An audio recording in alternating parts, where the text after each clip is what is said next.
Eu quero falar com você hoje sobre um tema que para mim se conecta com missões como um todo, que é ser testemunha de Cristo. Nós não estamos fazendo nada além quando fazemos missões aqui, né? A gente sai todo domingo desse prédio e lê uma frase que está ali na porta. O que é que a gente lê? Bem-vindo ao seu campo missionário. Por quê? Porque onde a gente pisa é um lugar onde Deus nos deu para sermos luz. A Larissa, enquanto falava aqui sobre o Acampa Dentro e o tema missões, ela falava exatamente sobre isso. Porque às vezes a gente vai formar médicos, astronautas, essa foi nova para mim, enfermeiros, mecânicos, mestre de obra, que vão ser missionários aonde eles estiverem trabalhando. Por quê?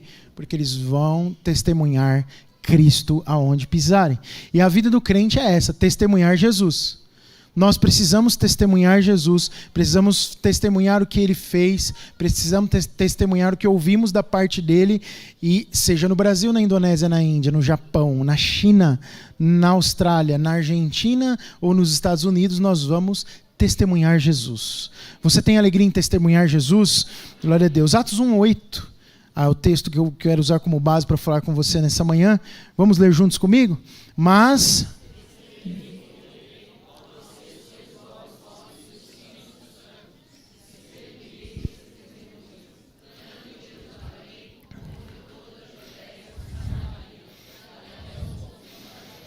E ser-me-eis testemunhas. Repita comigo. E ser-me-eis testemunhas.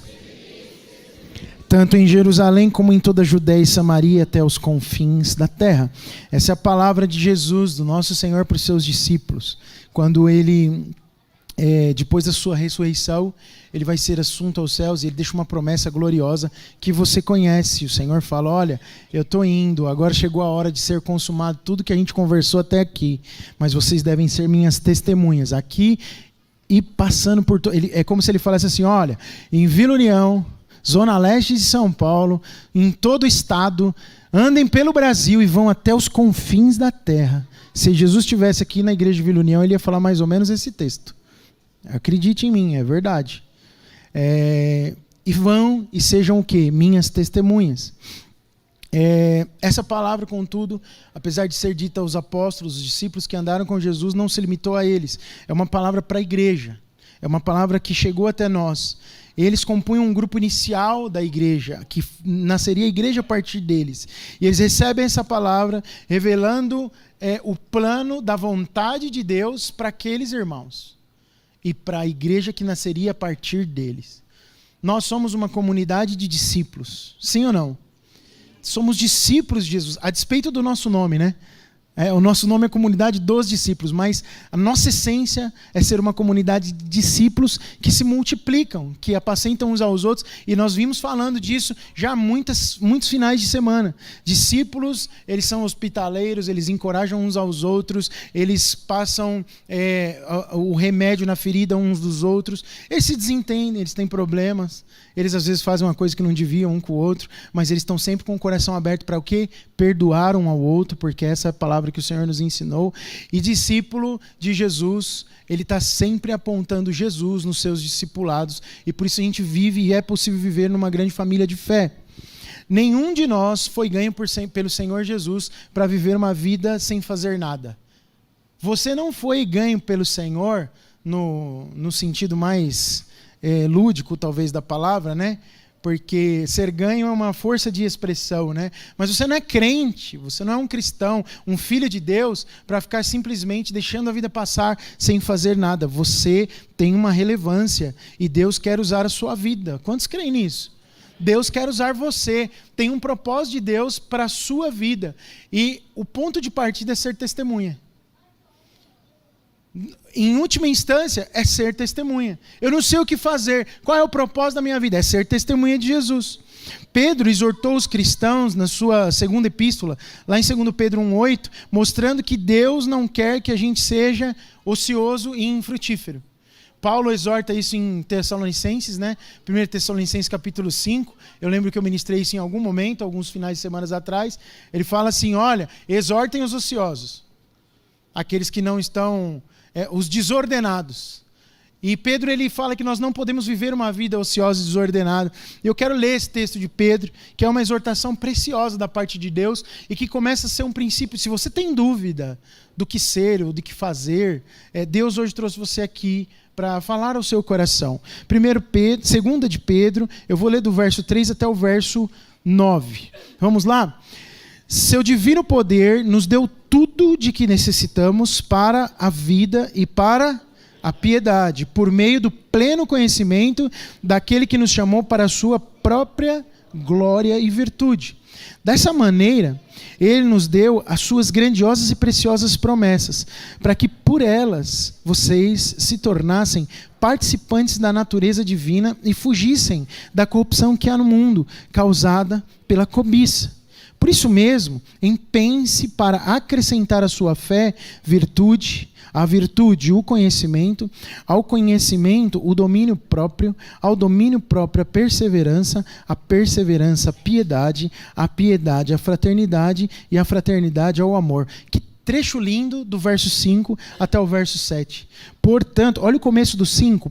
Por isso mesmo, empenhe-se para acrescentar à fé que vocês receberam do Senhor, virtude, conhecimento, domínio próprio, perseverança, piedade, fraternidade e amor.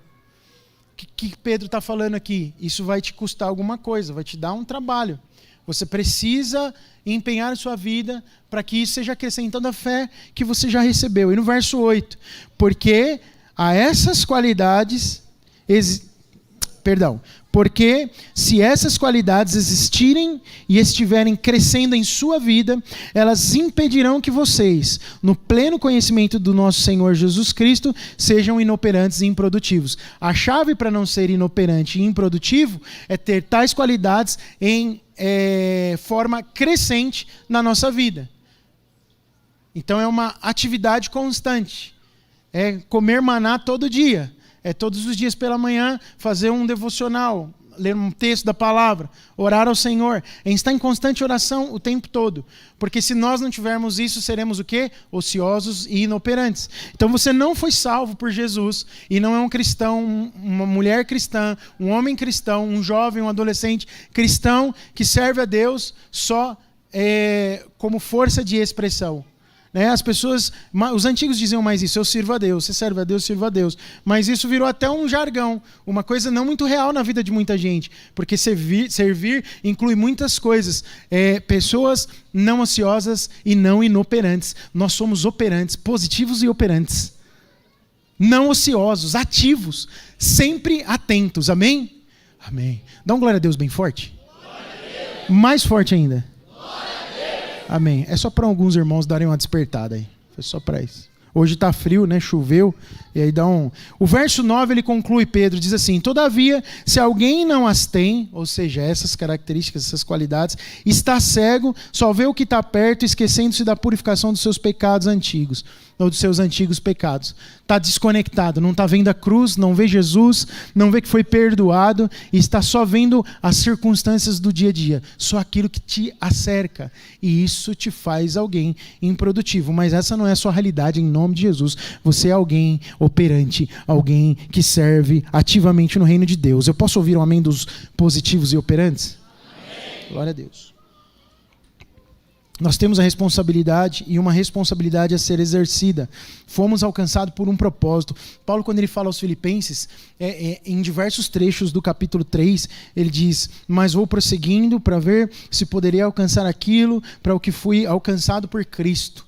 E ele, num outro trecho, acho que no verso 15 do mesmo capítulo, ele fala: prossigo para o alvo, para completar a minha carreira, para cumprir o propósito que Deus tem para a minha vida. Ele declarou, o apóstolo Paulo, agora não Pedro, que nós devemos alcançar aquilo para o qual fomos alcançados.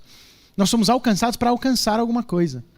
Deus te chamou para alcançar algo, não é para ficar vivendo por osmose. Jesus não nos alcançou só para nos livrar da condenação e só para nós desfrutarmos da sua glória celestial, mas também para que a gente cumpra o propósito na terra, nesta vida, levando isso, transbordando isso sobre a vida das pessoas. Seria inútil o sacrifício de Jesus se os 12 discípulos, lá do início, simplesmente quisessem guardar para si aquilo que receberam e não tivessem a disposição de compartilhar. Por isso Jesus disse: vão, falem do evangelho para toda criatura. Vocês vão sair daqui. Jesus fala isso no final dos evangelhos e no começo de Atos, o texto que eu li para vocês. Saiam de Jerusalém, vão para Samaria, toda a Judéia, vão para os confins da terra. Vocês precisam fazer valer a pena. Tudo que receberam da minha parte, tem muito mais para vocês, porque ele diz em João também que faríamos obras ainda maiores do que as que ele fez, mas ele precisa da cooperação da igreja nessa obra tão poderosa. Você crê nisso? Você crê que você faz parte de um plano tão abrangente assim, e a sua vida está inclusa nisso? Diga amém se isso é verdade para você. Amém. Então, depois de nos alcançar, Deus coloca um alvo diante de cada um de nós.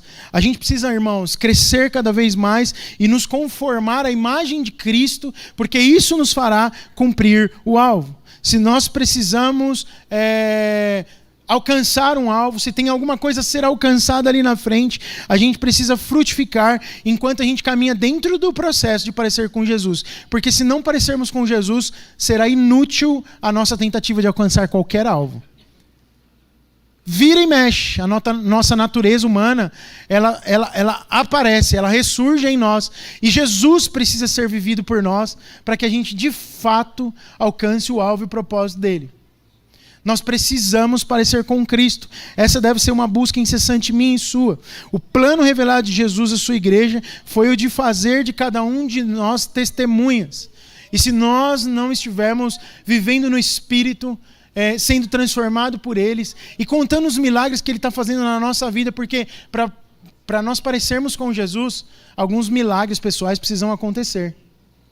Nós precisamos ser transformados. Coisas acontecem no nosso processo de transformação que nos fazem parecer com Jesus, que são milagres a serem testemunhados para as pessoas que ouvirão de nós em algum momento.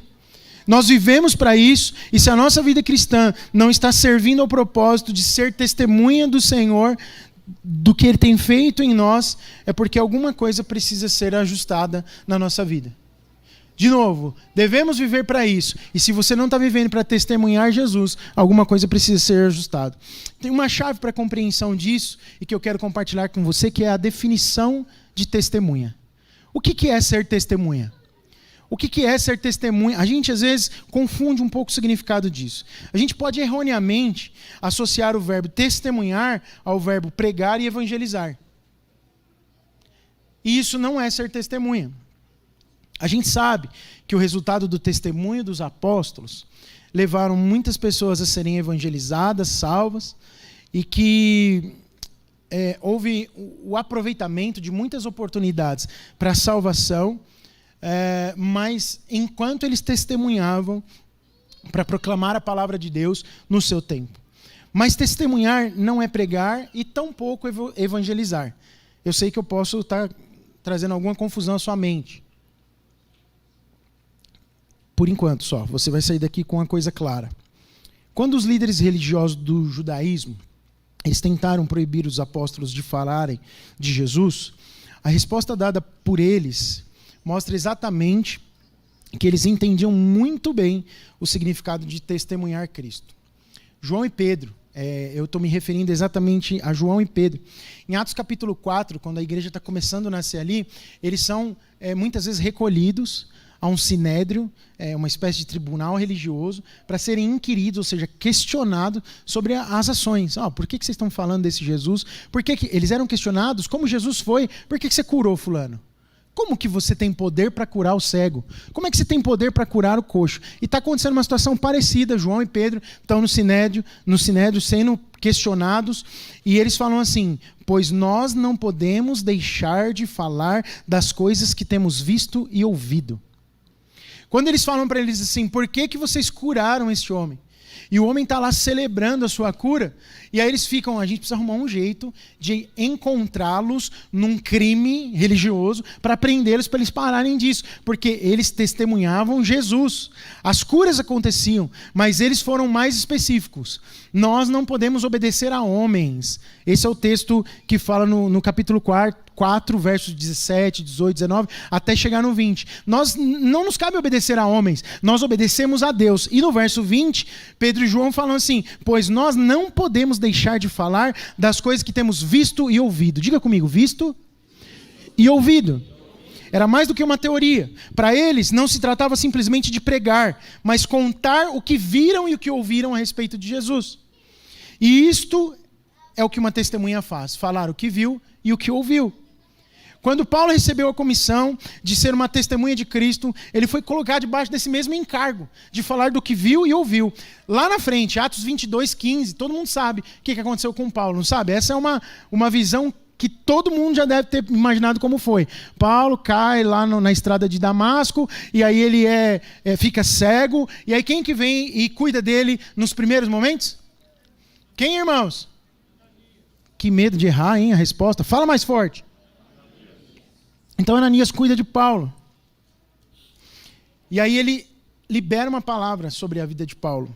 Atos 22, 15 diz assim: porque hás de ser sua testemunha para com todos os homens do que tens visto e ouvido. Visto e ouvido. Quando alguém é intimado para testemunhar num tribunal, não se trata de uma oportunidade de emitir uma opinião sobre algo, mas sim do dever de falar estritamente aquilo que você viu e ouviu.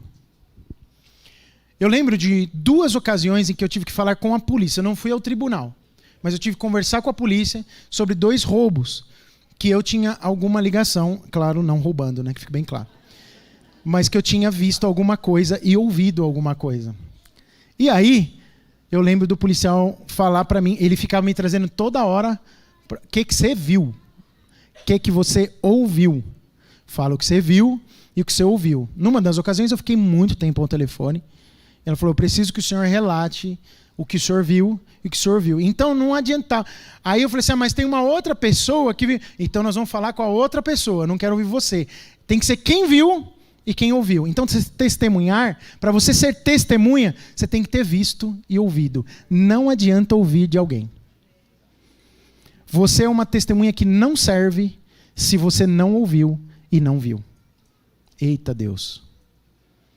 Testemunha precisa ter visto e ouvido. Ninguém tem autoridade para testemunhar com base no que os outros viram, e sim naquilo que ele próprio viu.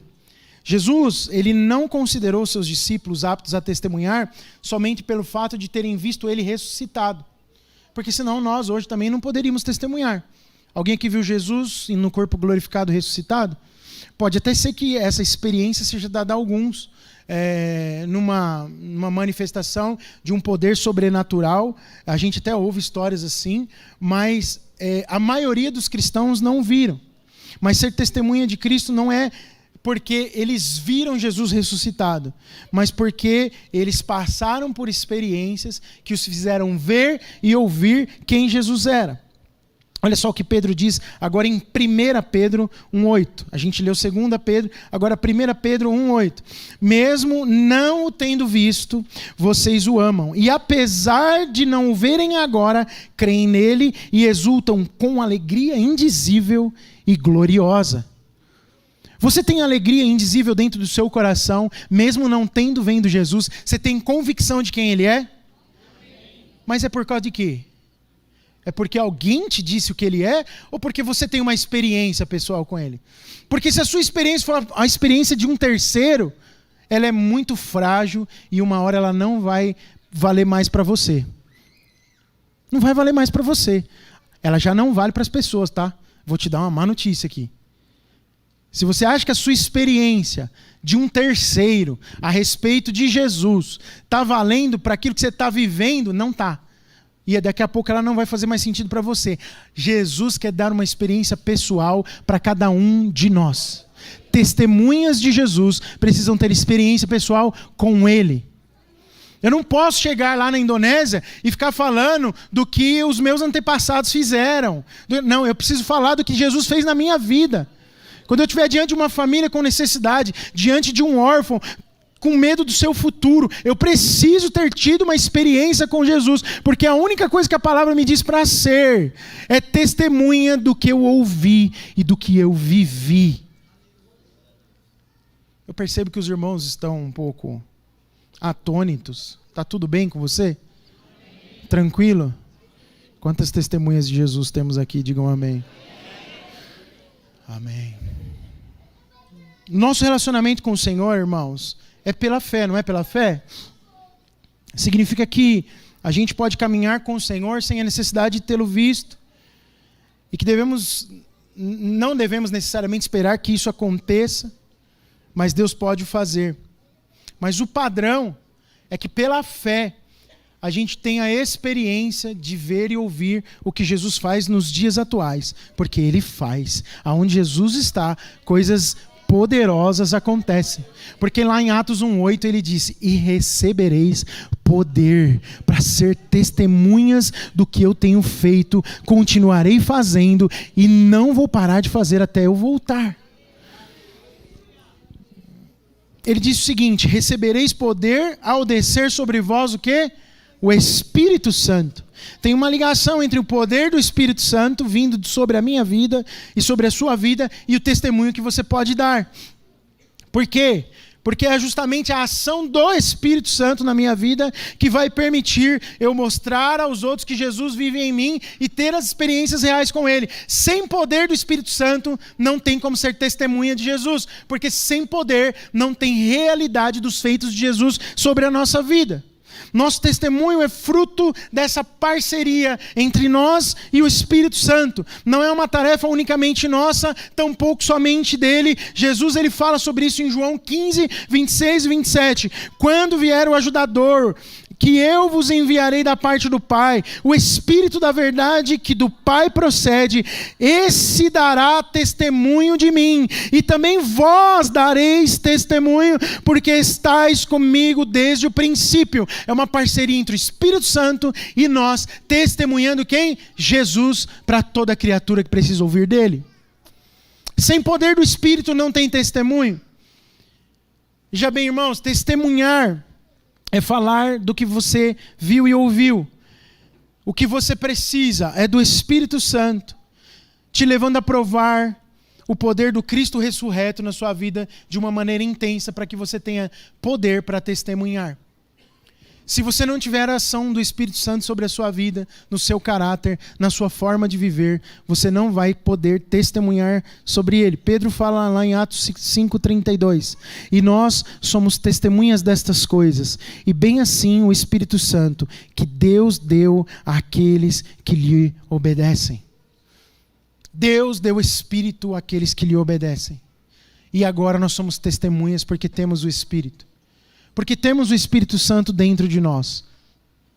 Quando nós temos experiências com o poder do Espírito Santo, desde o batismo com o Espírito Santo, o falar em línguas, os dons espirituais, a nossa vida vai sendo mudada. Não tem outro jeito de ter vida transformada.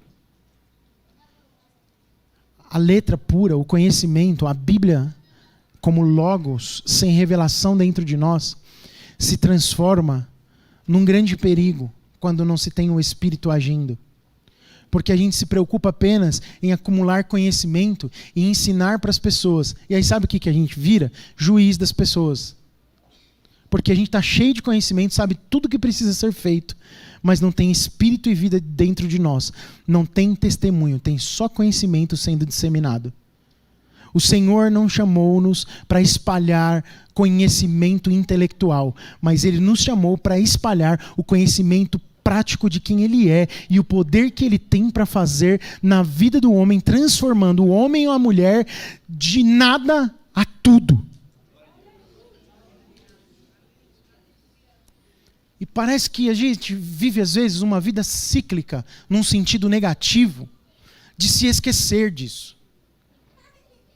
Deus fez muitas coisas no passado, a gente viveu o auge, viveu as coisas boas do Senhor, e esse tem sido o meu apelo ao meu próprio coração, quando nós começamos a ministrar nesse ano. Senhor, faz-nos voltar ao primeiro amor, a ter paixão pelo que é realmente necessário.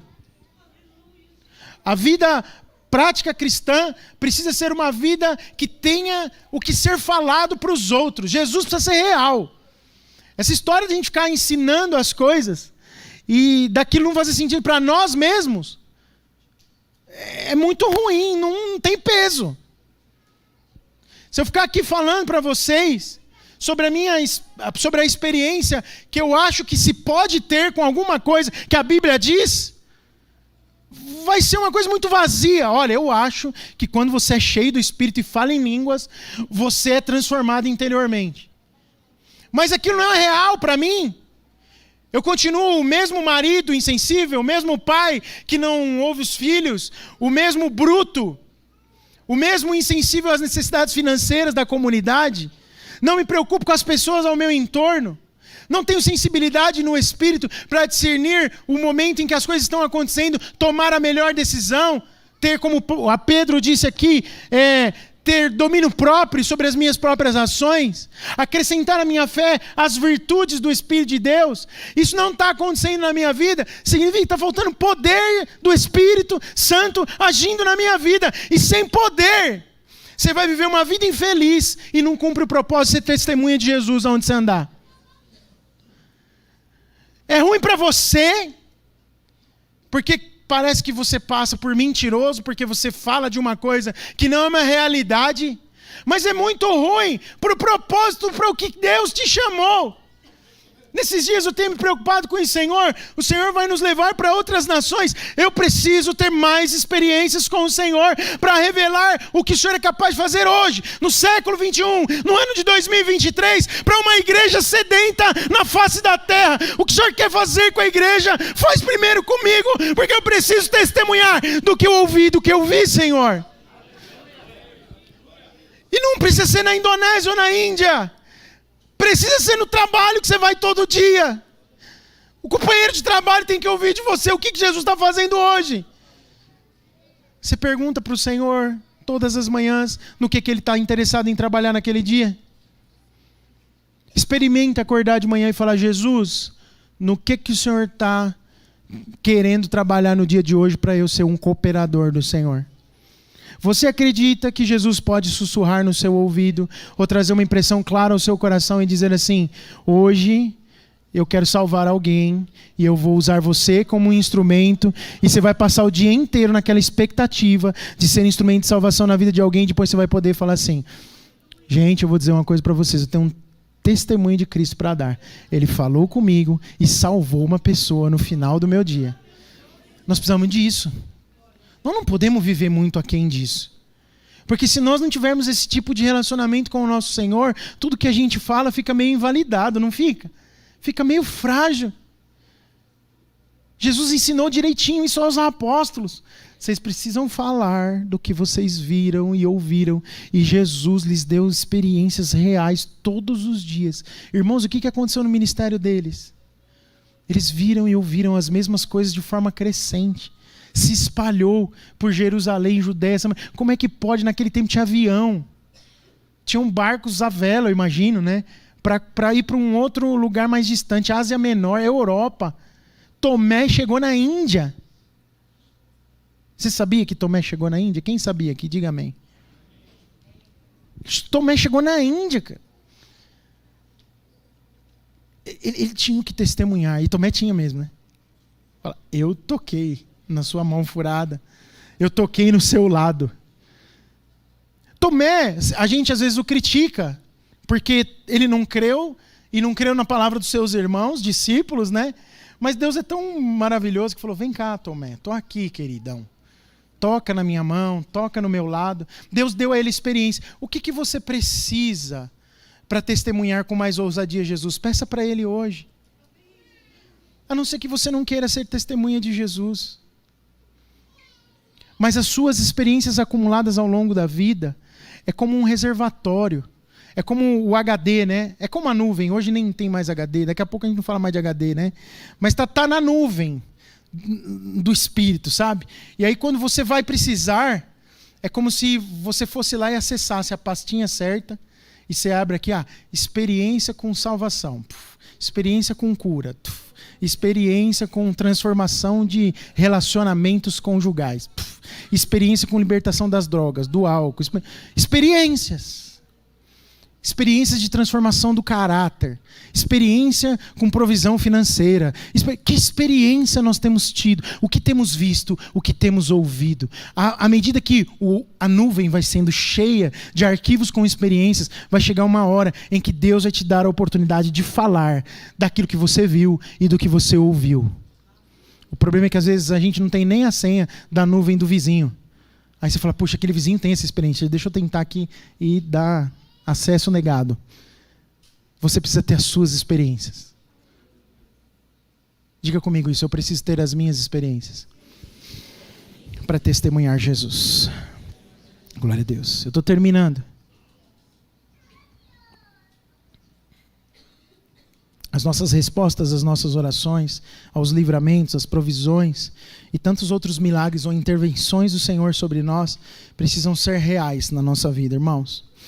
Quando eu falo de Jesus para alguém, eu não estou simplesmente apresentando o plano da salvação, uma mensagem de arrependimento, mas eu digo, olha, isso se tornou real na minha vida por causa disto, disto e disto. Eu era assim antes de Jesus e eu sou assim depois dele. A minha história é antes e depois de Cristo. Quando eu falo que Cristo cura, eu conto as curas que já recebi. As que Deus operou na minha família. Aquilo que Ele efetuou por meu intermédio. O problema é quando você não tem nada para contar. E eu quero dizer uma coisa para você, não é privilégio de um ou outro, não é privilégio do Danilo, não é privilégio da Daisy, não é privilégio do pastor Jonas, não é privilégio do Ronaldo, do Heitor, meu, do irmão Dirceu. Não, Deus tem para você experiências. Você só precisa desejar. Porque quem é que tem experiência? Quem tem o Espírito Santo. Porque descerá sobre vós o Espírito Santo. E aí vocês vão ser movidos pelo poder. E eu pergunto aqui, quem tem convicção de que tem o Espírito Santo? Diga amém. Testemunho, ele não é aceito quando apenas retratamos algo que o outro viu, mas aquilo que nós vimos e ouvimos. A gente precisa buscar o poder de Deus na nossa vida. A gente precisa ser cheio do Espírito Santo para que a gente seja uma testemunha fiel e real. Então, quando você abrir a sua boca, vai ter peso no que você falar. Eu quero pedir que você tenha essa inclinação constante nos seus dias. E quando você orar sobre a igreja que você pertence, sobre as missões, sobre tudo que está para acontecer, peça para o Senhor te tornar uma testemunha para as nações. E está claro para você, quando eu falo para as nações, isso inclui a nossa nação, né? Para o Brasil. Que Deus te faça testemunha para a nossa nação. O nosso propósito é que o ano que vem a gente possa fazer uma missão para o nosso Nordeste ou para o sertão do Brasil. E a gente tem o desejo de ser testemunha, não sei se no Nordeste, no sertão, ou na Amazônia, no interior da Amazônia, que é tão desafiador quanto algumas outras nações para se entrar. E eu sei que Deus vai nos levar muito além, irmãos. Você deseja isso? Então, receba essa palavra como uma advertência dos céus para você, para que você seja testemunha. Começa hoje. Diga assim, eu preciso começar hoje. Diga para o seu vizinho, comece hoje querendo ser testemunha.